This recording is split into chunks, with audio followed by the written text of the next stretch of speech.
오늘 말씀의 제목은 하나님 나라의 권세는 무엇입니까? 하나님 나라의 권세는 무엇입니까? 입니다. 이와 같은 제목으로 하나님의 말씀을 전할 때에 하나님께서 우리에게 주시는 은혜가 있으시기를 바랍니다. 앞에 사도행전 7장 2절에서 시작된 스데반의 설교, 스데반의 연설은 53절에서 마무리가 됩니다. 사실 처음에 산헤드린 공회 회원들은요, 스데반의 이스라엘 역사를 회고하는 이 설교의 부분에서 그 앞부분에서는 상당한 또 관심을 가지고 또 집중도를 가지고 그것을 들었습니다. 그러나 스데반의 그 설교의 내용이 뒤로 갈수록 자신들의 그 잘못을 조목조목 지적하는 방향으로 흐르는 것이 점점 분명해졌습니다. 그것이 분명해지면서 그들의 분노가 마음 가운데 가득해진 것입니다. 즉 하나님이 보내신 메시아를 죽였고 또 언약 백성으로서 순종하라고 주신 율법을 지키지 않은 이들이 누구입니까? 바로 유대인들, 본인들 이 당사자라고 하는 이 스데반의 책망을 듣고 그들은 도저히 참을 수가 없었던 것입니다. 예컨대 최근에 이 러시아가 우크라이나 이 수도 키이프를 함락하려고 연일 맹공을 하고 있습니다. 공격을 하고 있습니다. 때로 민간인들도 목숨을 잃는 그런 안타까운 일들이 일어나고 있습니다. 그러나 이 우크라이나의 이 결사항전으로 그들은 아직까지 수도를 방어하고 지키고 있습니다. 푸틴 대통령의 그 면면을 좀 살펴보고 그 기사를 보니까요, 러시아의 이 푸틴 대통령은 이 권력이 점점 커져서 이 무소불위의 그런 권력을 갖게 되자 최근 이 오만 증후군에 빠졌다는 그런 심리학자들과 전문가들의 또 정치가들의 그런 의견들이 있습니다. 이 타임즈에 의하면 이 푸틴 대통령이 이러한 그의 성향을 측근들에게도 이 서슴없이 발휘한다고 합니다. 예전엔 그렇지 않았는데 세월이 갈수록 자신의 앞길을 막거나 자신과 다른 의견을 말하거나 할 때 그것을 철저히 원천 봉쇄하는 그의 행보가 최근에 더욱더 두드러지게 나타나고 있다고 합니다. 그것을 전문가들은 지적을 하는 거예요. 즉 이 푸틴이라는 인물이 오랫동안 이 구소련의 붕괴로 인한 이 냉전 종식에 대한 그 적개감을 마음에 품고 그것을 마음에 자라도록 그냥 방치해 놨다는 것입니다. 아무도 막을 사람이 없었다는 것입니다. 또한 이 냉전에 승리한 이 서방에 대한 이 적개심을 마음에 가득히 가지고 이 편집적인 그런 세계관을 일관되게 발전시켜 왔다고 합니다. 그래서 이 전쟁 반대 요즘에 이렇게 피켓 들고 하는 거 보면은 이 히틀러의 얼굴과 푸틴의 얼굴을 합성시켜서 이렇게 시위를 하는 유럽의 많은 사람들의 그런 모습을 볼 수가 있습니다.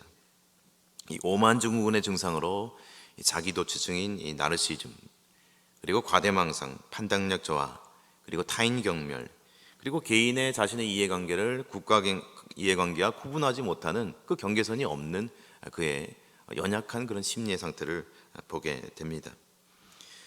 또한 푸틴 대통령은 미국을 위시한 이 북대서양 조약기구 이 나토의 동진을 극도로 경계하면서 이 서방 국가가 러시아의 발전을 위협하고 있다.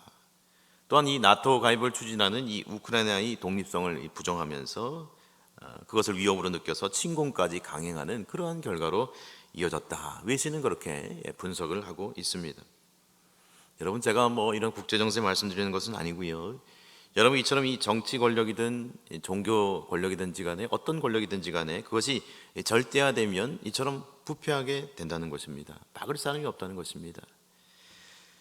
즉 자신들을 위협하는 세력이 생기면 그것이 자신의 아랫사람이든 동료이든 인근의 나라이든 민족이든 그것을 가차없이 적으로 여겨 처단하려고 한다는 것입니다. 힘을 과시합니다. 오늘 본문의 이 종교 권력자들 산헤드린 공의회 회원들도 이러했습니다. 오늘 54절입니다. 그들이 이 말을 듣고 마음에 찔려 그를 향하여 이를 갈거늘. 즉 산헤드린 이 회원들이 마음에 격분합니다. 그리고 어떻습니까? 그를 향하여 이를 갈았다. 이렇게 성경은 말씀하고 있습니다.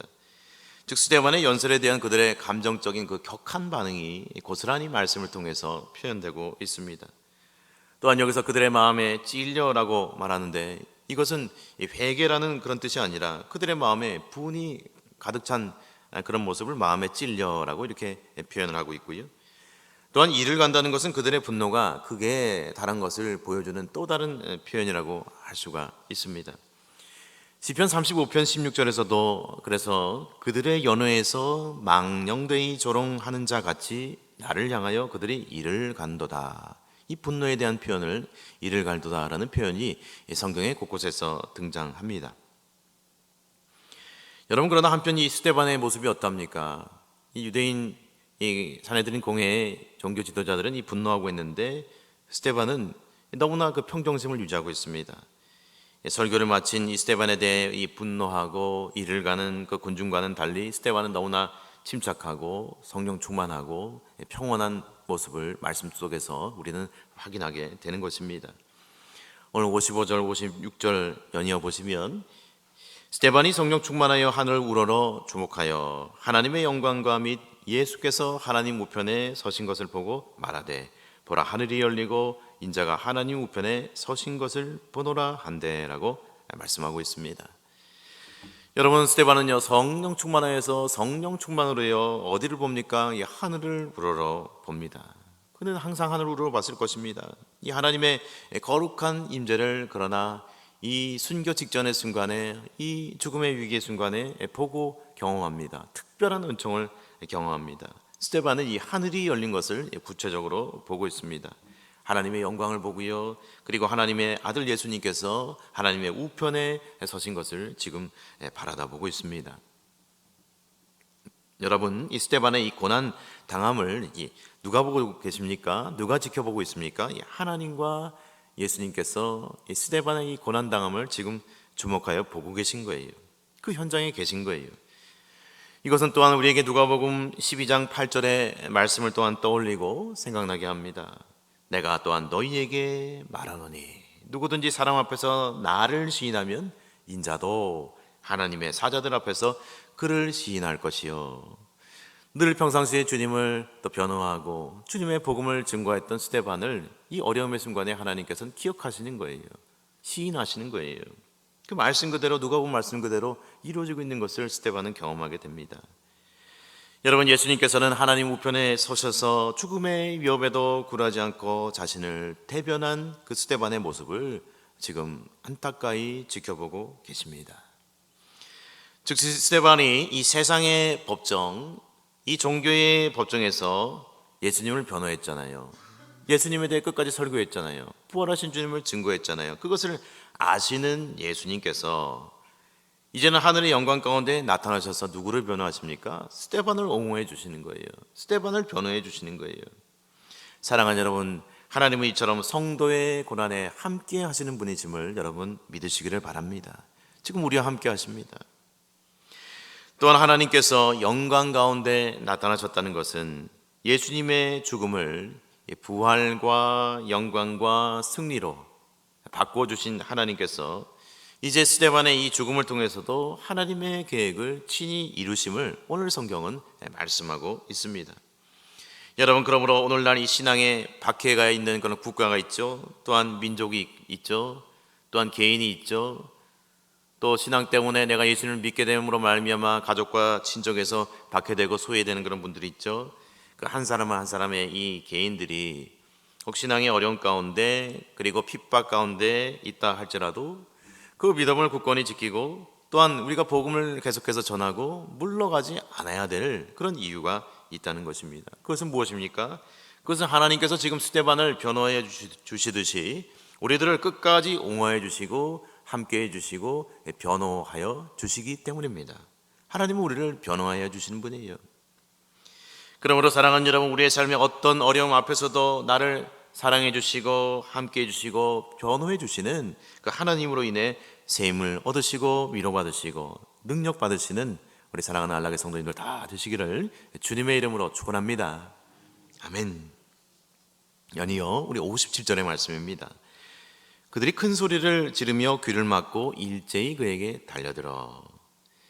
이때 스데반의 이 마지막 증언을 더 이상 들을 수 없다고 생각한 이들은 어떻게 했습니까? 소리를 질렀습니다. 그리고 그들은 일제히 자신들의 귀를 막았습니다. 그리고 스데반을 향하여 달려드는 것이에요. 여러분, 스데반의 이런 핍박당하고 이 고난당하는 모습은요, 누구를 생각나게 합니까? 하나님의 아들 예수님께서 우리를 위해 채찍질 당하시고 고통당하신 것을 우리는 이미지로 떠올리게 되죠. 또한 스데반의 이 핍박과 순교의 상황이 매우 급박하게 전개되고 산헤드린 공회의 분노 또한 너무나 컸습니다. 오늘 58절 말씀 보니까 그것을 이렇게 얘기합니다. 성 밖으로 내치고 돌로 칠세 증인들이 옷을 벗어 이 사울이라는 청년의 발 앞에 두니라 라고 말씀을 하고 있어요. 그들은 어떻게 했습니까? 스데반에게 돌을 던지는 거예요. 돌로 쳤어요.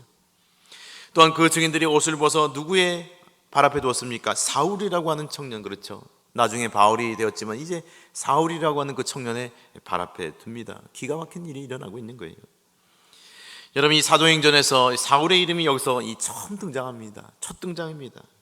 사울의 그 이름의 그 헬라식 이름은 사울러스, 그리고 히브리식 발음은 이 사울인데, 오늘 이 처음 등장할 뿐만 아니라 후에 이 사울의 이 회심의 그 성경의 그 여러 내용장들, 이 9장부터 또 시작되는데 거기에서도 이 사울이라고 불리웁니다.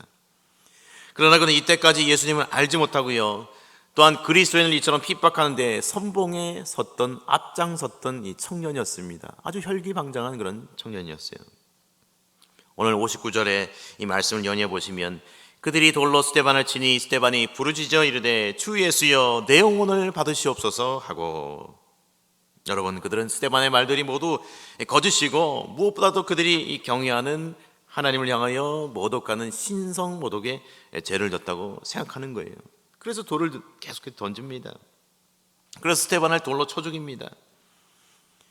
여러분, 이때 로마 지배하에 있던 유대인들이 사실 그들이 적법한 절차를 거쳐서 스데반을 향하여 돌을 던졌는지 죽이게 했는지에 대해서는 우리가 한켠 의문이 들 수가 있어요. 즉 예수님의 처형 시에 이들은 어땠습니까? 유대인들이 스스로 얘기했습니다. 자신들은 사람을 죽이는 그런 권한이 없음을 분명히 빌라도에게 얘기한 기억을 여러분 기억나시잖아요. 그렇죠? 즉 이들이 불법으로 스데반을 지금 이 순간에 죽였음의 그 가능성도 우리는 배제할 수가 없지만은, 오늘 말씀에 이들이 또한 그 증인들이 옷을 벗어 사울이라고 하는 청년의 그 발 앞에 두었다는 이 사실로 미뤄봐 이들이 최소한의 이 합법적인 절차를 지키려고 한 것으로 우리가 유추할 수가 있습니다.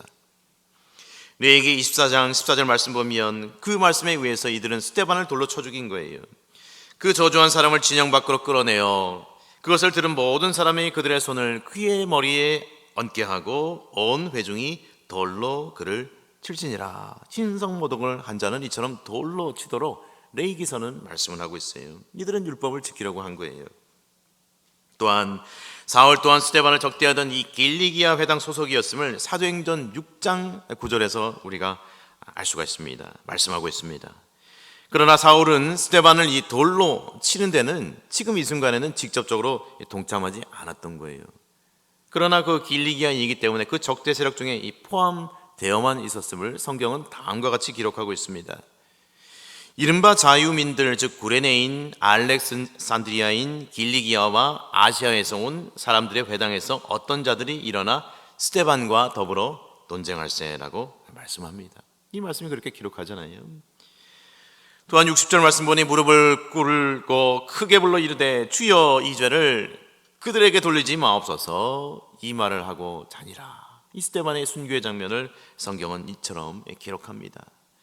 즉 스데반은 회중들이 던지는 그 돌을 맞으면서도 하나님의 우편에 계신 예수님께 어떠합니까? 자신의 생명을 맡기는 그런 기도를 드립니다. 주 예수여 내 영혼을 받으시옵소서. 끝까지 기도합니다.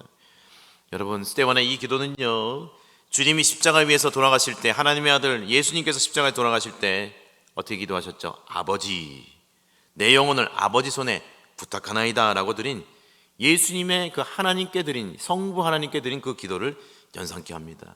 그런데 차이점이 있어요. 달라요. 차이점이 있다면 예수님께서는 성부 하나님께, 아버지께 자신의 영혼을 의탁했습니다. 그 영혼을 의탁했다면 스데반은 자기의 영혼을 하나님의 아들 예수님의 손에 부탁했다. 그것이 차이가 있는 것입니다. 스데반의 이런 핍박자들에 의한 순교의 상황에서도 예수님을 생각나게 하듯이 이처럼 평강 가운데 외치며 이 죄를 그들에게 돌리지 마옵소서, 이 말을 자니라 라고 하고 자니라 했다는 것은 여러분 너무나 놀랐습니다. 그 신앙과 또 하나님의 함께 하심이 너무나 놀랐습니다. 또한 기독교인인 오늘날 우리가 신앙의 이유로 또한 개인적인 어떠한 이유로 우리를 모함하고 또 모략하고 우리를 반대하는 이들과 그런 진영들이 있다면 그들에 대해서 우리가 어떠한 태도를 가져야 하는지 스데반을 통해서 우리는 깨닫고 배울 수가 있는 거예요. 이 죄를 그들에게 돌리지 마옵소서라는 스데반의 그 기도는 그들의 동족을 향한 긍휼과 사랑이 그 마음에 있음을 보여줍니다. 자기가 죽어가는 상황에도 그들을 향한 긍휼과 사랑이 있어요. 예수님의 마음이에요. 여러분, 스데반의 이런 모습은요, 스데반 개인의 경건 또한 성령 충만함과 신실함이기도 하지만 스데반이 그 죽음의 순간에 이 성령 충만함을 이 하늘로부터 받았기 때문입니다.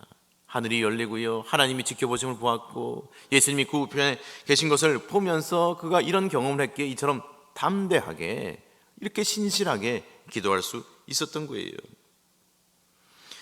특히 이때 성령님께서 스데반을 이 위기의 상황에서 극적으로 건져주시는 그런 일은 없었습니다. 그런 일은 없었지만은 스데반을 이 죽음을 앞에 두고 더욱더 이 담대하게 외칠 수 있었습니다. 그들을 용서하고 또한 자신의 생명을 하나님께 맡길 수 있었던 것입니다. 여러분, 그렇습니다. 오늘은 이 하나님 나라의 권세에 대해서 우리가 배운다. 오늘 제목을 통해서 말씀드렸는데 이 하나님 나라의 권세는요, 무례함과 폭력과 살인과 복수가 아님을 배우게 되는 것입니다.